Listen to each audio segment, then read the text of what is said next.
the surface of the land, roots trap water from the flowing mud, extracting precious nutrients and minerals.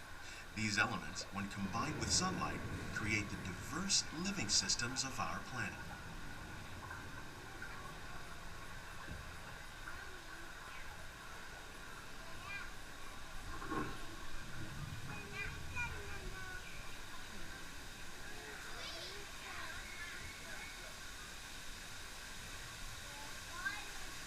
One of those living systems is the rainforest, home to the most amazing concentration of life on our planet.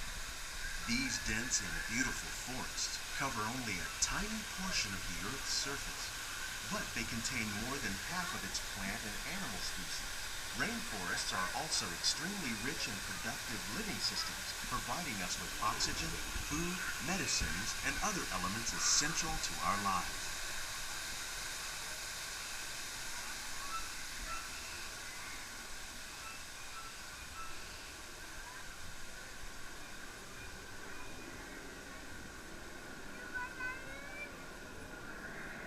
In the desert, nature has created a very different, but no less beautiful living system. And while this arid landscape may seem lifeless, it is very much alive. The plants and animals that have learned to survive in these harsh conditions make use of what little water they can find and avoid the scorching rays of the relentless sun. The American prairie once appeared as desolate as the desert. But over time, rainwater and nutrients gradually penetrated the hard surface of this land. Even the hooves of the mighty buffalo helped create the rich soil that would one day become home to the American farm.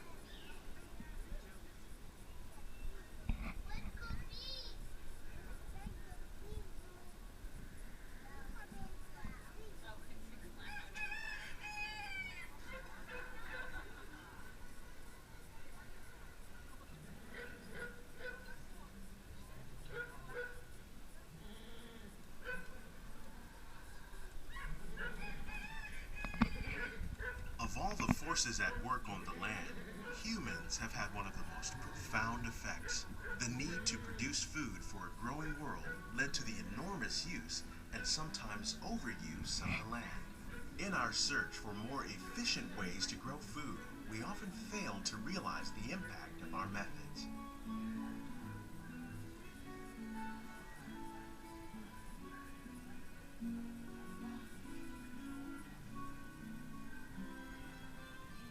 Today, we're learning to live with the land, discovering better ways to grow food that will assure both human and environmental well-being.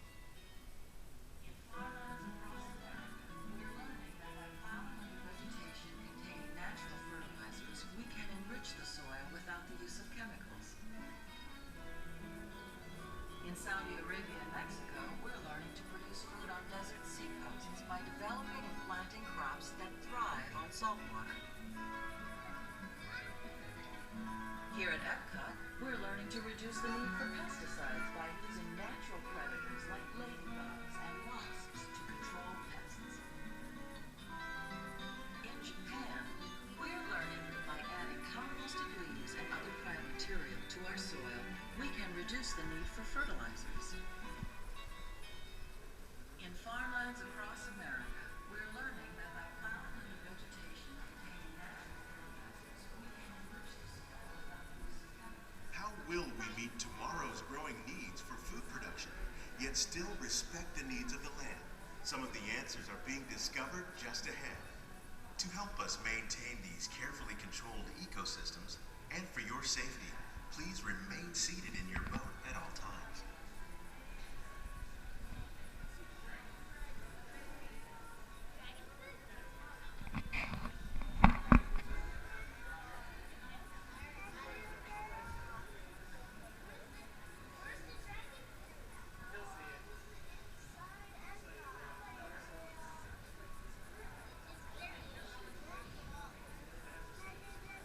Welcome to our living laboratories, where scientists from Epcot and the U.S. Department of Agriculture are exploring innovative ways to produce bountiful harvests now and into the future.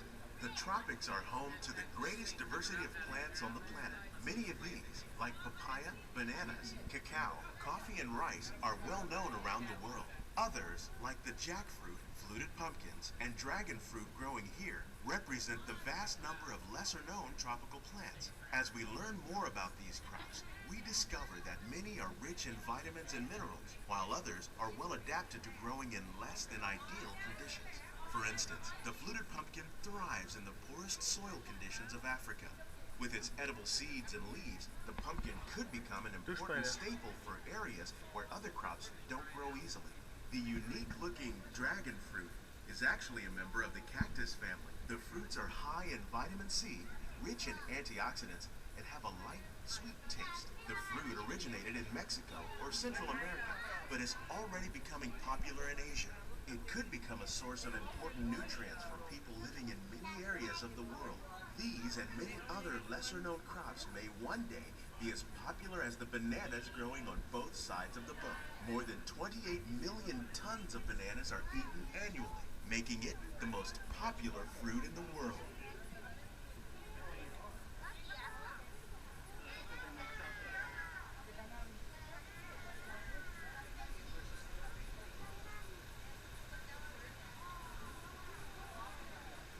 When we mention farming, you probably don't think of fish, but fish farming, or aquaculture, is an innovative way to increase harvests, protect wild fish populations, and produce a healthy crop, like these sturgeon that grow to over 300 pounds. Now that's a lot of caviar. Tilapia, bass, and catfish are three popular crops raised by fish farmers around the world. Most are grown in open ponds, but innovative recirculation systems like ours can conserve water and improve production. More than 200 different species of aquatic animals and plants have been successfully farmed. Even these American alligators can be successfully raised in controlled environments like ours. Nearly half of all fish consumed worldwide is now raised on farms, making aquaculture an important part of our efforts to produce a bountiful harvest and protect natural resources. Here at the land, we grow about 5,000 pounds of fish each year, many of which are featured in restaurants around Walt Disney World. This greenhouse is full of some of the best ideas for improving plant yields. Disease and pests are two of the biggest problems facing farmers around the world. By careful selection and crossbreeding, we can grow crops like these sunflowers and winter melons that are more resistant to pests and diseases. Scientists have even been able to breed plants that can flourish in marginal areas where water and nutrients are in short supply. The result of these efforts is higher yields with less impact on the environment. These plants are definitely on their way up. Innovative growing techniques like the ones you see help to increase yield while more efficiently using resources like water, fertilizer, and pesticides. We're growing these nutritious sweet potatoes above ground. This method increases yield, produces larger potatoes, and can be used where rich soil is in short supply. We're growing lettuce using our nutrient film system. This technique precisely controls and recycles water and nutrients. With it, we can produce over 27,000 head. Here's something you don't see every day: tomatoes growing on trees. These plants were originally developed by Chinese scientists. Tomato trees live longer and produce many more tomatoes. One of ours lived 16 months and produced over 32,000 fruits. Much of the produce you see growing in our greenhouses is served in the restaurants here at the land.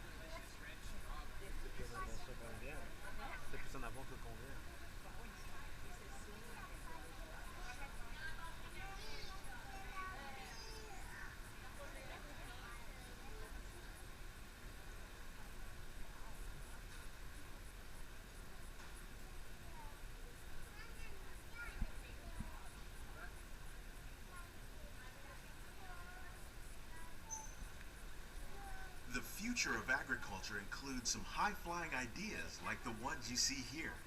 The aquaponics system on your left integrates hydroponics with aquaculture. The fish provide a source of natural fertilizer for the plants, and the plants help keep the water clean for the fish. It's another great way to produce more while using less resources. In our lab, Epcot scientists are working with the U.S. Department of Agriculture on a number of innovative projects. The goal of these efforts is to produce higher yielding and better quality plants.